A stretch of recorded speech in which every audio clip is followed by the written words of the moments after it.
ஆறாம் வகுப்பு சமூக அறிவியல் வரலாறு.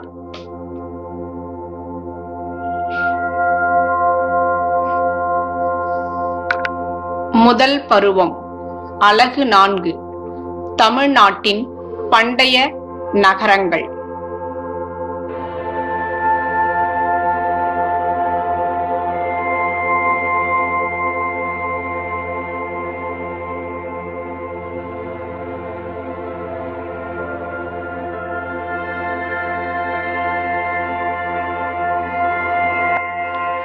கற்றல் நோக்கங்கள். இப்பாடத்தை கற்றுக்கொள்வதன் வாயிலாக பண்டைய தமிழக நகரங்களின் பெருமையை தெரிந்து கொள்ளல்.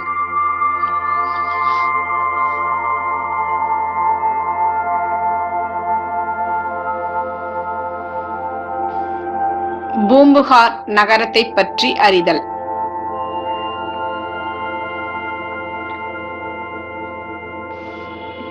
மதுரை நகரத்தின் சிறப்பை உணர்தல்.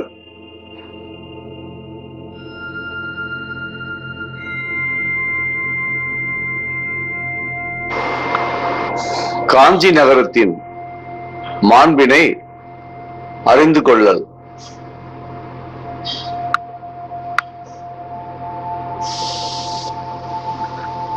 பண்டைய தமிழகத்தின் ஆட்சியாளர்களை அறிதல்.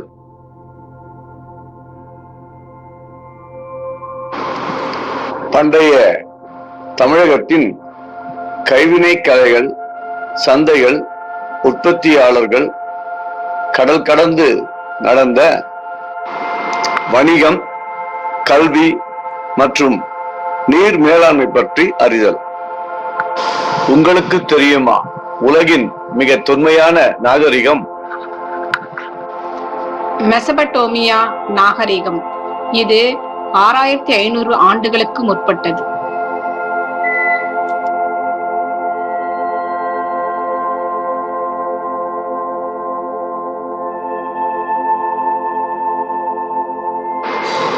ஹரப்பா, மொஹஞ்சதாரோ ஆகியவற்றைப் போல தமிழகத்திலும் தொன்மையான நகரங்கள் இருந்திருக்கின்றன. அந்த நகரங்களுள் முக்கியமானவை மதுரை, காஞ்சி, பூம்புகார் ஆகியவை மிகவும் புகழ்பெற்றவை ஆகும்.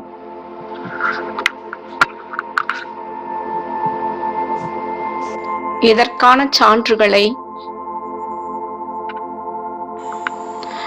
நமது பண்டைய தமிழ் இலக்கியங்களில் இருந்து, அயல்நாட்டு பயணிகளின் பயணக்குறிப்புகளில் இருந்தும், தொல்லியல் கண்டுபிடிப்புகளில் இருந்தும் நாம் பெற முடியும்.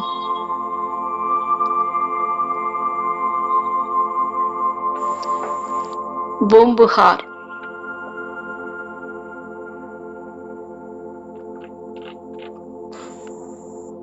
பண்டைய தமிழகத்தின் மிக பழமையான நகரங்களுள் பூம்புகாரும் ஒன்று.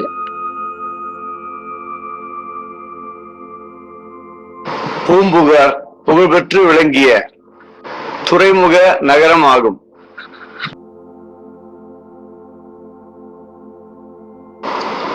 ஒவ்வொரு நாடும் தனது தேவைக்கு போக எஞ்சிய பொருட்களை அண்டை நாடுகளுக்கு ஏற்றுமதி செய்யவும், தங்கள் நாடுகளில் பற்றாக்குறையாக உள்ள பொருட்களை பிற நாடுகளில் இருந்து இறக்குமதி செய்யவும் வேண்டியிருந்தது. இதற்காக கடல்வழி வணிகம் அதிகரித்த போது துறைமுகங்கள் உருவாகின.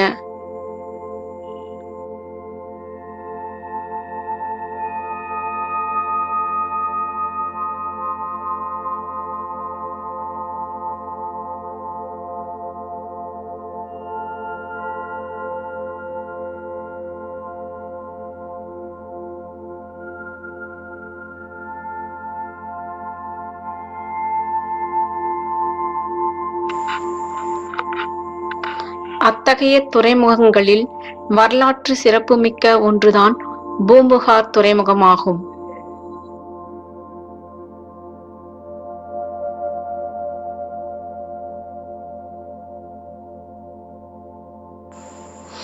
இது காவிரி ஆறு கடலோடு கலக்கும் இடத்தில் தற்போதைய மயிலாடுதுறை அருகே உள்ளது.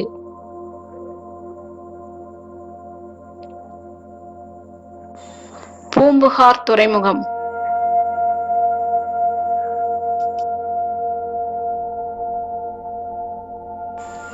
இந்நகரத்துக்கு புகார், காவிரிப்பூம்பட்டினம் போன்ற பெயர்களும் உண்டு.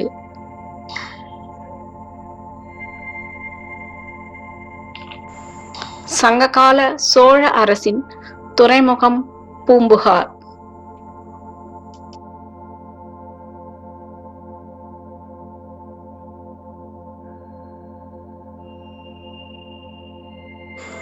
பூம்புகார் துறைமுகத்தில் சீரும் சிறப்புமாக நடந்த வணிகம் குறித்து சங்க இலக்கிய நூலான பட்டினப்பாலையிலிருந்தும் இரட்டை காப்பிய நூல்களான சிலப்பதிகாரம், மணிமேகலையிலிருந்தும் அறிந்து கொள்ளலாம்.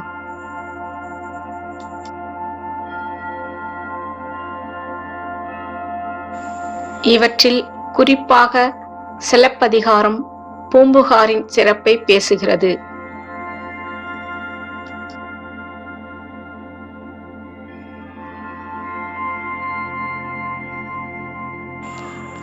சிலப்பதிகார நாயகி கண்ணகியின் தந்தை மாநாய்க்கன். மாநாய்க்கன் என்றால் பெருங்கடல் வணிகன் என்று பொருள்.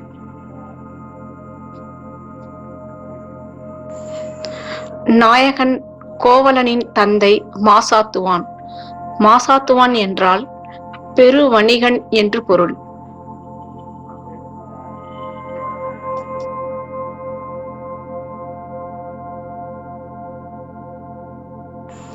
இதிலிருந்து பெரு வணிகர்களும் பெருங்கடல் வணிகர்களும் நிறைந்த பகுதியாக பூம்புகார் விளங்கியது தெளிவாகிறது.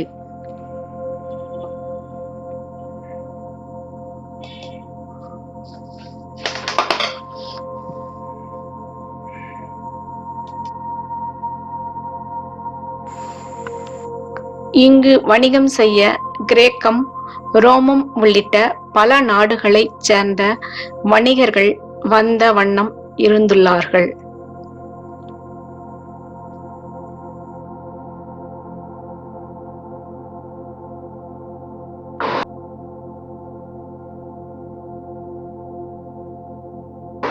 தொடர் வணிகத்தின் காரணமாக இவர்களில் பலர் பூம்புகார் நகரிலேயே வசித்திருக்கின்றனர்.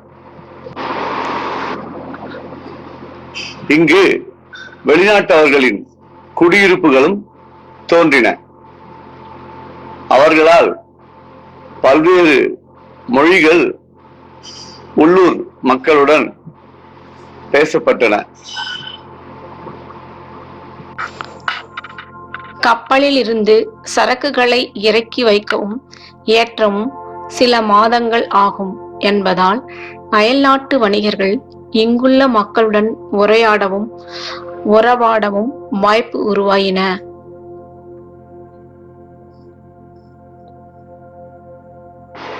பூம்புகார் மக்கள் வெளிநாட்டவர் மொழிகளை கற்றறிந்தனர்.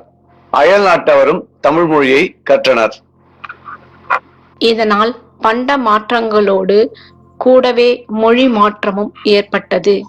இதன் விளைவாக சிந்தனை பரிமாற்றமும் பன்னாட்டு கலப்பும் நிகழ்ந்தன.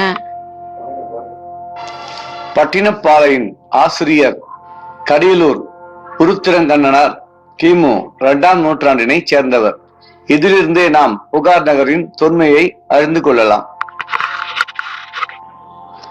புகார் நகரத்து வணிகர்கள் நேர்மைக்கும் நாணயத்திற்கும் பெயர் பெற்றவர்களாக விளங்கினர். மிகச் சரியான விலைக்கு பொருள்களை விற்றனர்.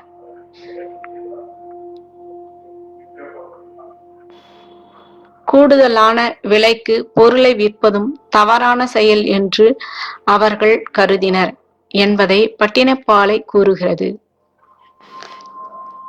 கடல் வழியாக குதிரைகள் இறக்குமதி செய்யப்பட்டன. கருமிளகு தரைவழி தடங்கள் வழியே இறக்குமதி ஆனது. மேற்கு தொடர்ச்சி மலையிலிருந்து சந்தனமும், தென்கடல் பகுதியிலிருந்து முத்தும், கிழக்கு பகுதியிலிருந்து பவளமும், ஈழத்திலிருந்து உணவுப் பொருள்களும் இறக்குமதி ஆகின. வடமலையிலிருந்து தங்கம் இறக்குமதி செய்யப்பட்டது. அது மெருகூட்டப்பட்டு மீண்டும் அயல் நாட்டுக்கு ஏற்றுமதியானது.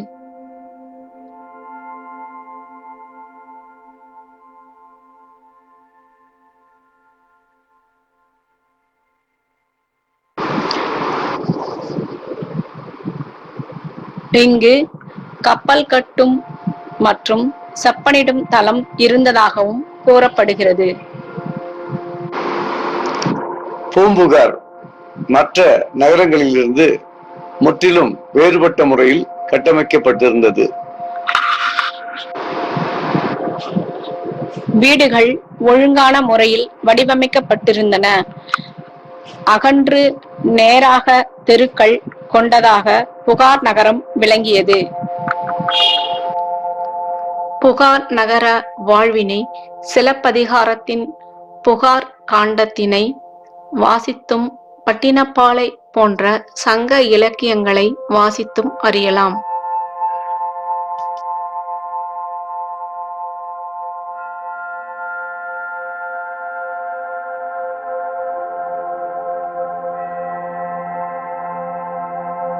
கிமு 200 வரை சிறப்புற்று திகழ்ந்த புகார் நகரம் கடல்கோள் அல்லது கடல் சீற்றங்களால் அழிந்து போயிருக்கலாம் என்று கூறப்படுகிறது. அதன் சான்றுகளை பூம்புகார் நகரில் இன்றும் காணலாம். மதுரை மாநகரம் பற்றி அறிந்து கொள்வோம்.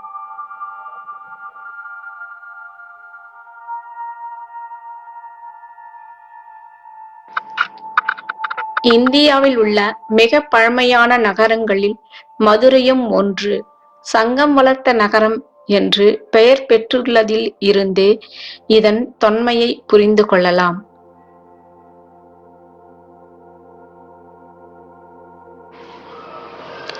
பண்டைய காலத்தின் மதுரை முறையே பாண்டியர்களும் சோழர்களும் கலப்பினர்களும் ஆட்சி செய்தனர். இடைக்காலத்தில் பிற்கால சோழர்களும் பிற்கால பாண்டியர்களும் அவர்களை தொடர்ந்து நாயக்கர்களும் ஆட்சி புரிந்தனர். இதன் விளைவாக பண்பாட்டு கலப்பு நிகழ்ந்தது, வணிகம் செழித்தது. இதற்கான சான்றுகள் மதுரைக்கு அருகில் உள்ள கீழடியில் நடத்தப்பட்ட அகழ்வாய்வில் கிடைத்துள்ளன. படத்தில் நாம் பார்ப்பது கீழடியில் கிடைக்கப்பெற்ற அகழ்வாய்வு பொருட்கள்.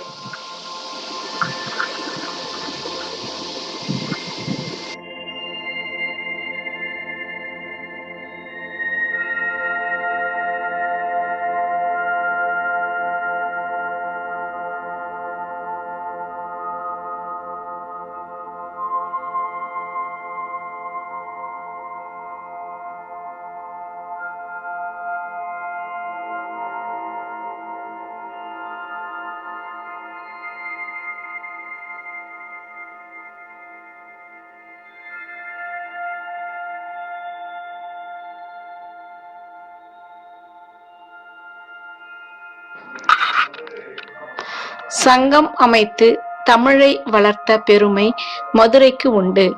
கடைச்சங்கம் காலத்தில் தமிழ் பணி செய்த புலவர்கள் 49 பேர்.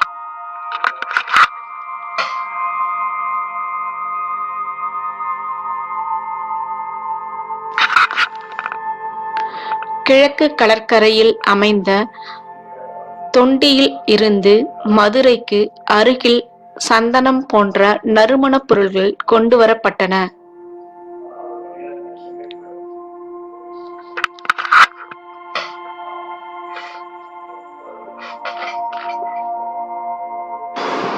பண்டைய இஸ்ரேல் அரசர் சாலமோன் முத்துக்களை ஓரி என்னும் இடத்திலிருந்து இறக்குமதி செய்தார். பாண்டிய துறைமுகமான கொர்க்கைக்கு அருகில்தான் இந்த ஓரி துறைமுகம் உள்ளது.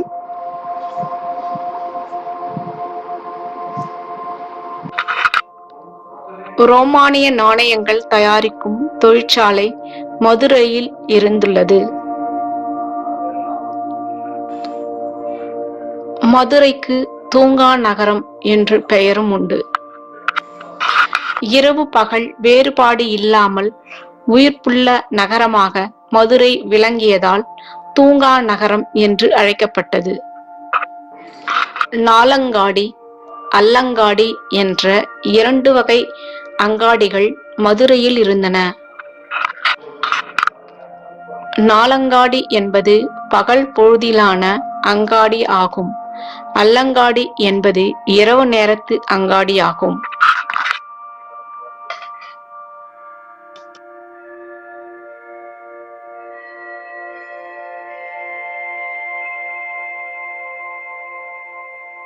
பெண்கள் எந்தவித பயமும் இன்றி இரவு நேரத்தில் அல்லங்காடியில் பொருள்களை வாங்கிச் சென்றனர். அந்த அளவிற்கு பாதுகாப்பாக மதுரை நகரம் விளங்கியது. பிற நாட்டு நாணயங்களும் மதுரையில் அச்சடிக்கப்பட்டது மதுரையின் புகழுக்கு ஒரு சான்றாகும். புகழ்பெற்ற கிரேக்க வரலாற்றாசிரியர் மெகஸ்தனீஸ் குறிப்புகளில் மதுரையை பற்றி தகவல் உண்டு.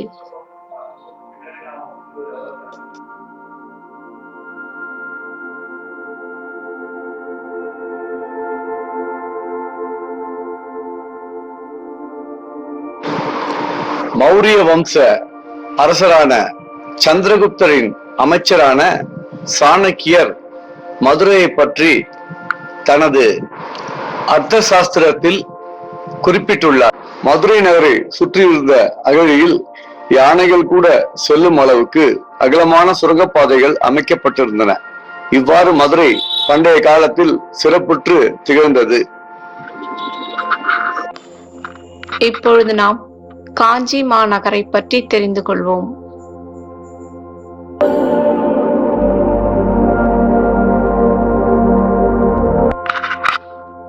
கல்வி கற்பதற்கான இடத்தினை பள்ளி என்று நாம் அழைக்கிறோம் அல்லவா?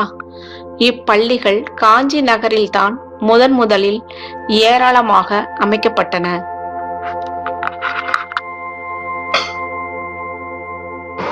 சமணர்கள் அமைத்த பள்ளிகளில் சமண மாணவர்களும், பௌத்தர்கள் அமைத்த புத்த விகாரங்களில் புத்த மாணவர்களும் பயின்றனர்.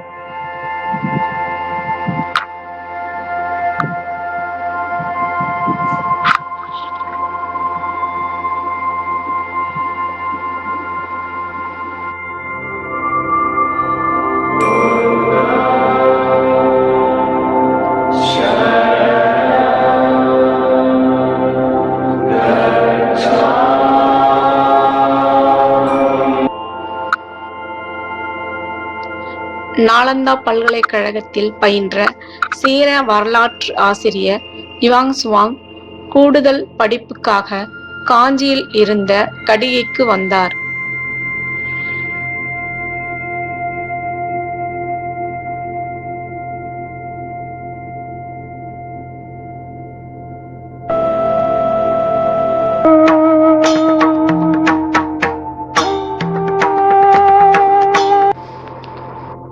நகரங்களில் சிறந்தது காஞ்சி என்று கவிஞர் காளிதாசர் கூறுகிறார்.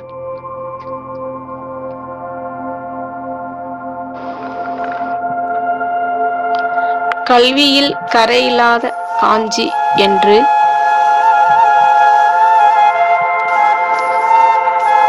திருநாவுக்கரசர் காஞ்சி நகரை புகழ்ந்துள்ளார்.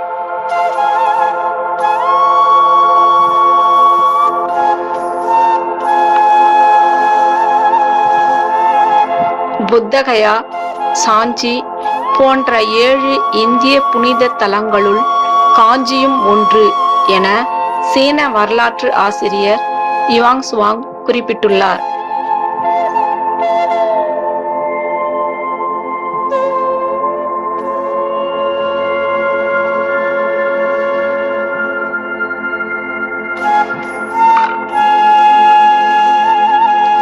தொண்டை நாட்டில் உள்ள மிக பழமையான நகரம் காஞ்சி ஆகும்.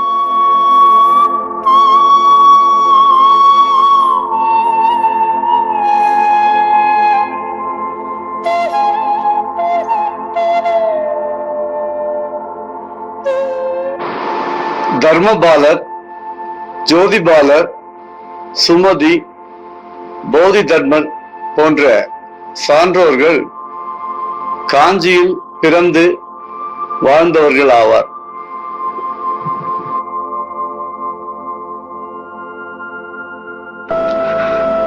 இச்செய்திகள் மூலம் காஞ்சியின் கல்வி சிறப்பை அறியலாம்.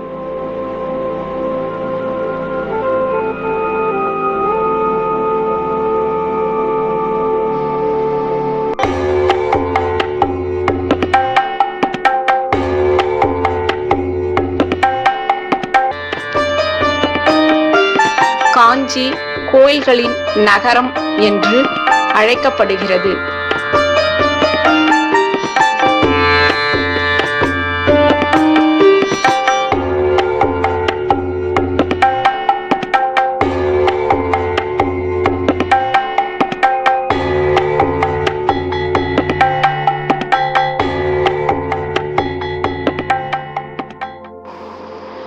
இங்குள்ள கைலாசநாதர் கோயில் புகழ் பெற்றது. பிற்கால பல்லவ மன்னன் ராஜசிம்மன் இந்த கற்கோயிலை கட்டினார்.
பல்லவர்கள் காலத்தில் எண்ணற்ற குடைவரை கோயில்களும் கட்டப்பட்டன.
பௌத்த துறவியான மணிமேகலை தனது இறுதி காலத்தை காஞ்சியில் கழித்தார் என்பது இதன் சிறப்புக்கு இன்னொரு சான்றாகும்.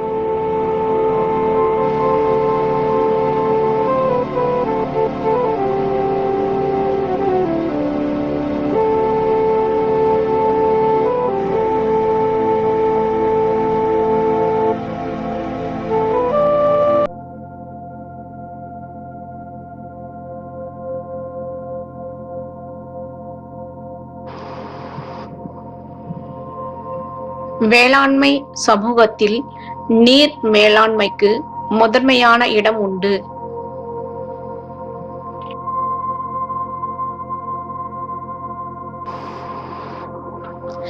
காஞ்சி நகரை சுற்றிலும் நூற்றுக்கணக்கான ஏரிகள் வெட்டப்பட்டு நீர்த்தேக்கி வைக்கப்பட்டது.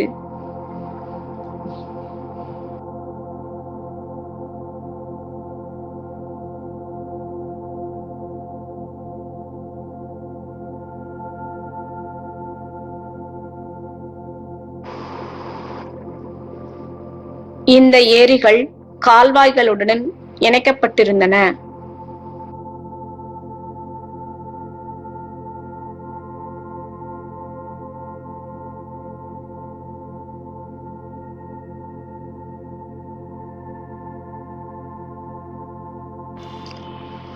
இன்றும் காஞ்சிபுரம் ஏரிகளின் மாவட்டம் என்று அழைக்கப்படுவதை நாம் அறிவோம்.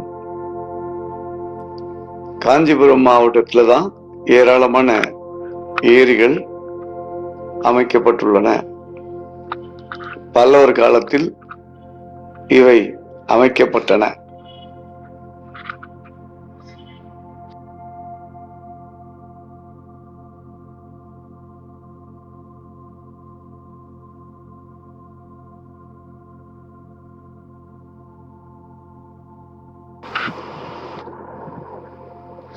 சோழர்களால் கட்டப்பட்ட கல்லணை, காஞ்சிபுரத்தை சுற்றிலும் உள்ள ஏரிகள் மற்றும் கால்வாய்கள் மூலம்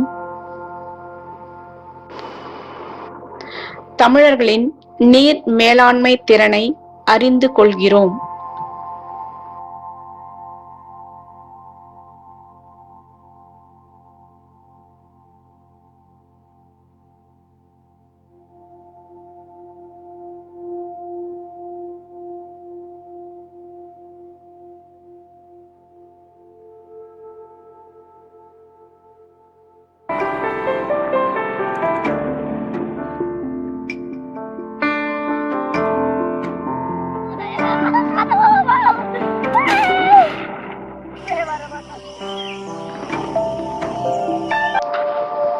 பூம்புகார், மதுரை,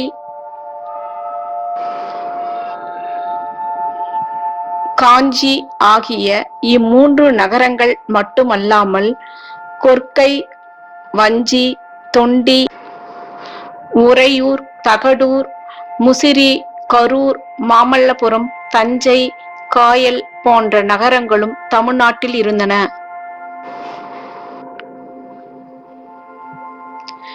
இங்கெல்லாம் ஆய்வுகள் மேற்கொள்வதன் வாயிலாக இன்னும் ஏராளமான தொல்லியல் சான்றுகளை கண்டறிய முடியும்.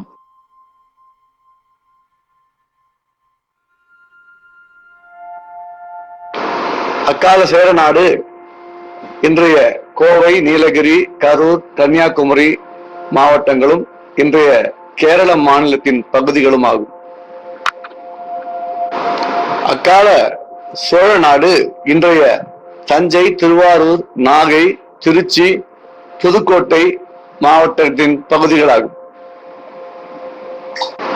பாண்டிய நாட்டின் பகுதிகள் மதுரை, ராமநாதபுரம், சிவகங்கை, தூத்துக்குடி, திருநெல்வேலி உள்ளிட்ட தென் மாவட்டத்தின் பகுதிகளாகும்.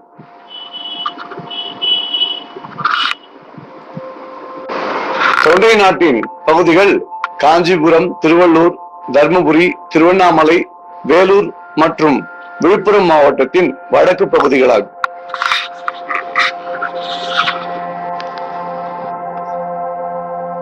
மீள்பார்வை.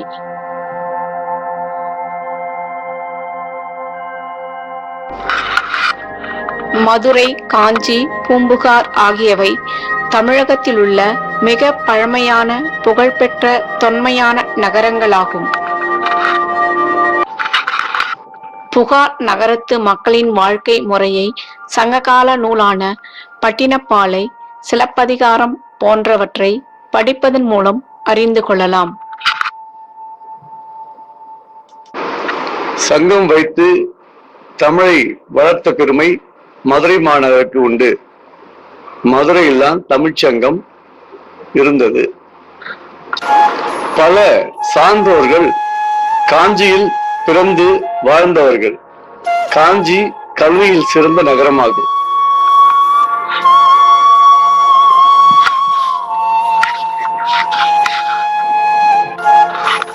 காஞ்சி கோயில்களின் நகரம் என்று அழைக்கப்படுகிறது.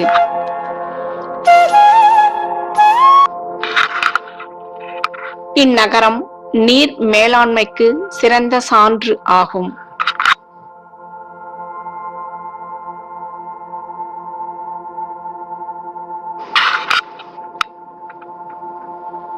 தகவல் பேழை. சோழ நாடு சோறுடைத்தது.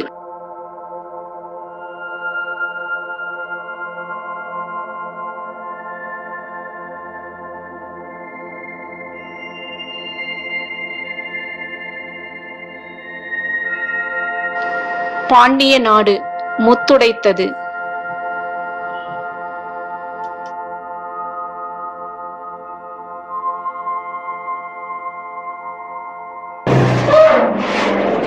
சேரநாடு வேழமுடைத்தது.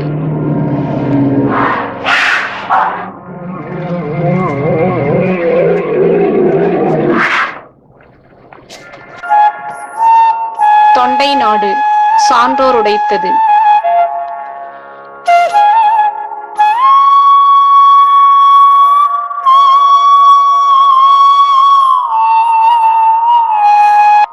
புகார் துறைமுக நகரம்.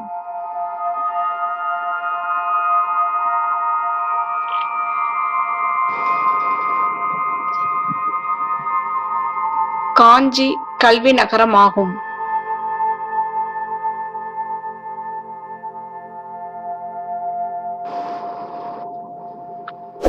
மதுரை வணிக நகரம்.